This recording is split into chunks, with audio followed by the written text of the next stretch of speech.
When we're looking for a product on Amazon, most of us have got into the habit of checking the reviews beneath it. This is what Saud Khalifa was doing when he started to notice something strange about the products he was buying.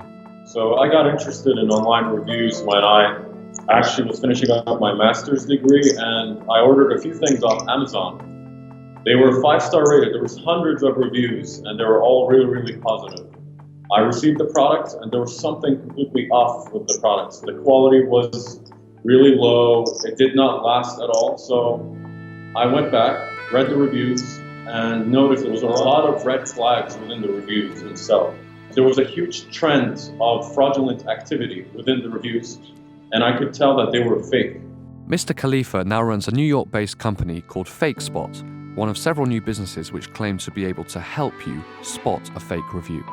The very existence of such companies highlights a looming crisis of faith in online reviews, which are now at the very heart of how internet shopping works. In the UK alone, they influence an estimated £23 billion of transactions each year. Most internet users are aware of the fact that they have to read reviews before doing a purchasing decision. And without any reviews there, most products won't get any sales. That's basically it. So most of these sellers know that reviews are a very critical part of their business. Faced with these pressures, some companies are now encouraging customers to leave a positive review in return for a free item. Others opt for more cynical tactics, targeting competitors with negative feedback. In a statement, Amazon told us that any attempt to manipulate customer reviews is strictly prohibited, and that it suspends, bans, and takes legal action on those who violate its policies. The US firm added that it invests significant resources to protect the integrity of reviews in our store. This includes teams of investigators and automated technology to prevent and detect inauthentic reviews at source.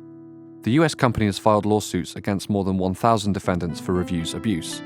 But Amazon is an enormous global platform for selling, and so any attempt to monitor wrongdoing comprehensively is going to be seriously difficult. It is a cat and mouse game between the platforms, for example, Amazon, and the sellers that are on those platforms. So they constantly find new angles, new ways to exploit their system and find new ways of detecting fake reviews. So it is definitely a cat and mouse game. When it comes to smaller sellers, reviews can be a matter of life or death. Kevin Williams founded Brush Hero, a company that sells brushes used to clean cars. Reviews have an incredible effect on revenues. We went through a period in the last year where we had a number of negative reviews that weren't necessarily fair, but appeared on our listings. And it immediately had a 20 to 30% impact on the individual unit sales. But worse than that, it affected the relevance of those products in the Amazon search engine. For Utah-based Brush Hero, there is a tipping point for negativity. Even a few critical fake reviews could encourage genuine customers to pile on. Once the review level drops below, say, a 3.5 out of 5, we've noticed a vast increase of negative reviews that start occurring because it's just easier to pile on. What that leads to is not just a loss of sales on Amazon and a loss of velocity on Amazon. It also impacts sales all over the place because consumers are relatively savvy. They're looking for review scores when they're buying off Amazon or Amazon. So it decreases the efficacy of our advertising through Facebook, through other social media channels, through Google, whatever it is. There is also a sense that the source of the reviews is difficult to address. Amazon can do a lot to improve its review system. I don't believe that they're doing a great job in tracking where reviews are coming from. It seems to me that Amazon should have the statistical ability to identify those bad reviewers and vet them out of the system, and they haven't yet. So where do the bad actors come from? For Mr. Williams, the problem has one obvious source. The sense is that it's coming from China.